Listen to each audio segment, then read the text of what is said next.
BSc first year.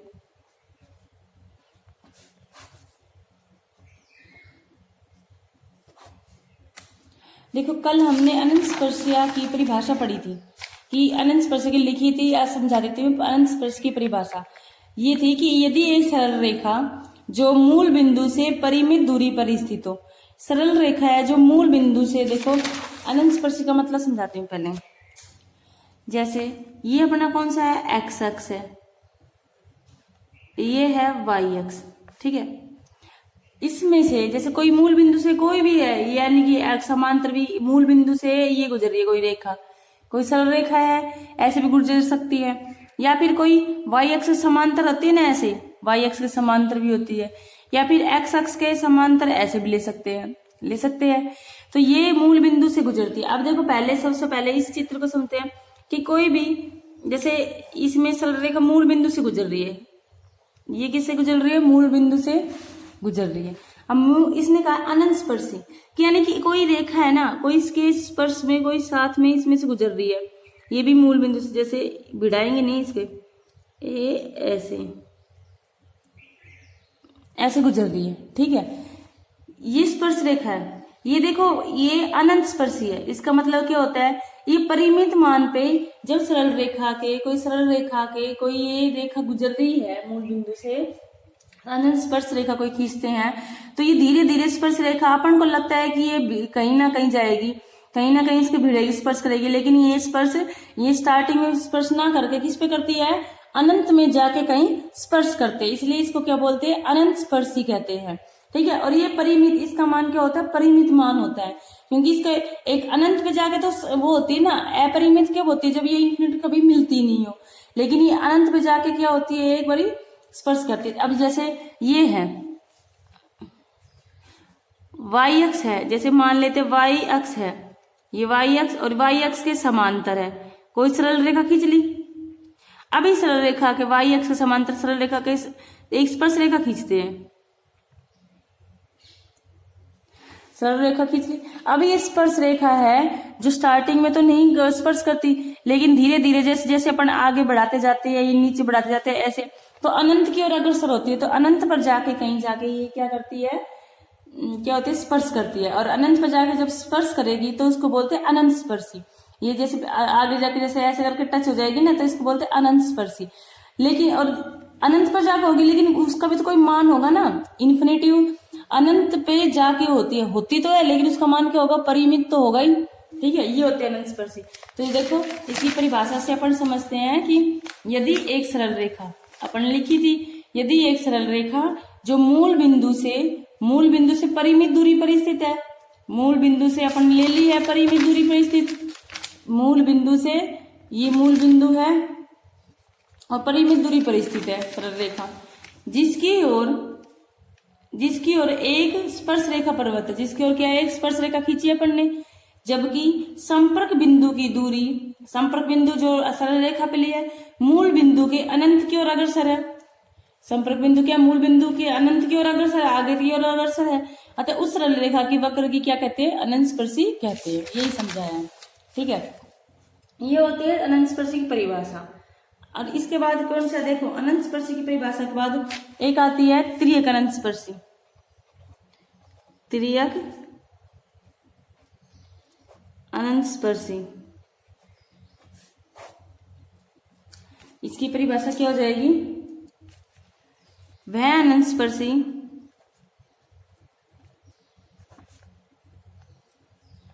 जो कि अक्षों के समांतर नहीं, जो कि अक्षों के समांतर नहीं है, जो कि अक्षों के समांतर नहीं है, ठीक है। तिर्यक अनंत स्पर्शी कहते हैं। अब देखो ये क्या है कि अक्षों के समांतर नहीं है, कि वह अनंत स्पर्शी जो कि अक्ष, यानी कि ये अक्ष के समांतर, ये भी अक्ष के समांतर, लेकिन ये नहीं है, अक्ष के समांतर नहीं है ना, तो ये वाले कौन सा वक्र होगा, ये तिर्यक होगा, ठीक है। ये तिर्यक अनंत स्पर्शी होगा। अब करते हैं एक, इसका अगला टॉपिक है, पहले फॉर्मूले, इसमें बहुत ज्यादा बड़े बड़े फॉर्मूले हैं भाई, इनको जब तक कंप्लीट नहीं समझेंगे, जब तक क्वेश्चन नहीं आएगा अपन को समझ में। तो दूसरा पॉइंट क्या है, वक्र। वक्र क्या लेते हैं अपन, y बराबर एफ एक्स लेते हैं कोई फलन, वक्र y बराबर एफ एक्स की अनंत स्पर्शी ज्ञात करना। अनंत स्पर्शी क्या होती है, ज्ञात करना।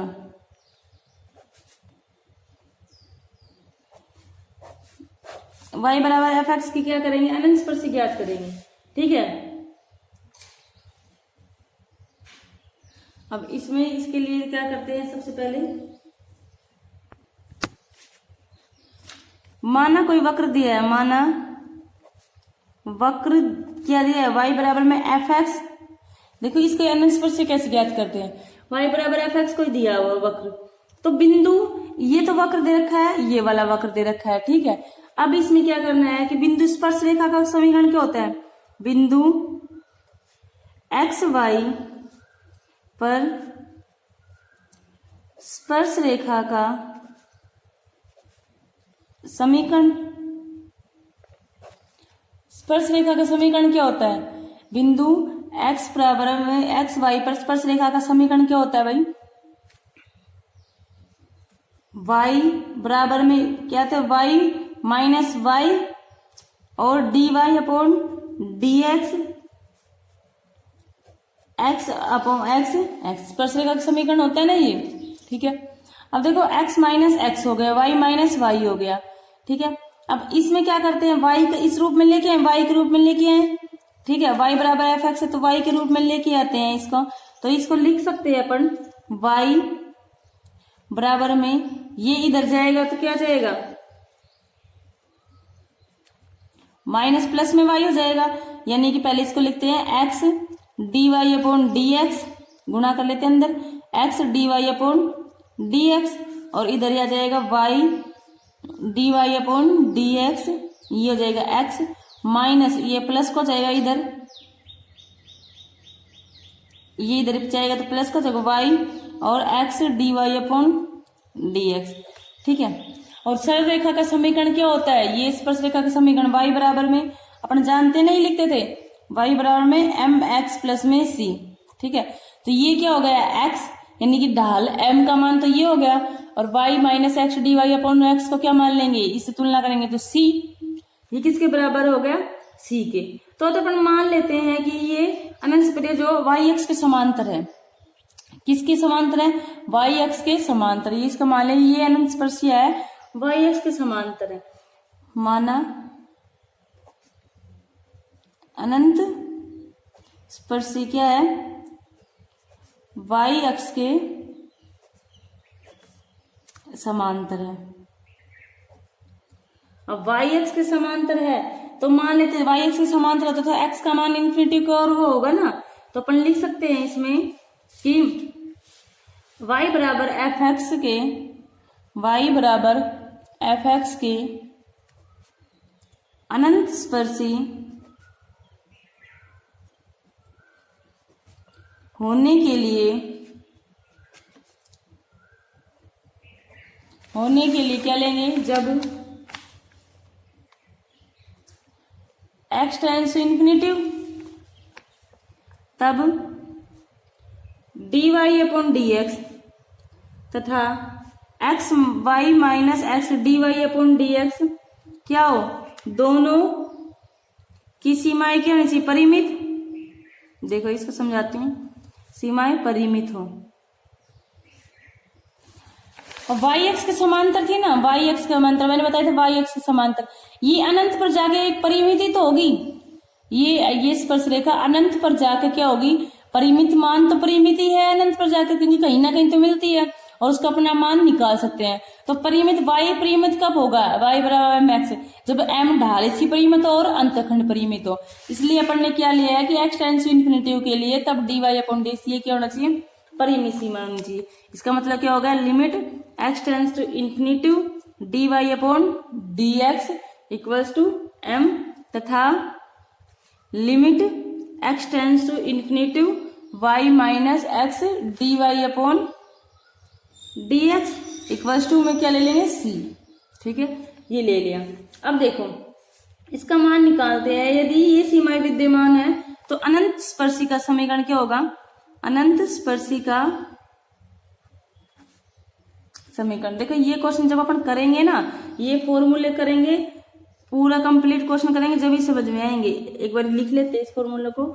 Limit x tends to infinity, इसमें क्या करते हैं y x dy upon dx, इस लिमिट को ले लेंगे बराबर c, x कॉमन ले ले इसमें, limit x tends to infinity, x common ले लिया, नीचे क्या आएगा, x का भाग दे देते हैं दोनों पक्ष में, y अपॉन x, इधर कितना बच गया dy अपॉन dx, इधर c अपॉन x, इधर कितना आ जाएगा, अलग अलग लिमिट ले लेते हैं इसकी, y upon x minus limit x tends to infinity dy upon dx, इधर limit x tends to infinity c upon x, इधर ले जाते हैं limit x tends to infinity y upon x, limit x tends to infinity dy upon dx plus limit x tends to infinity c upon x।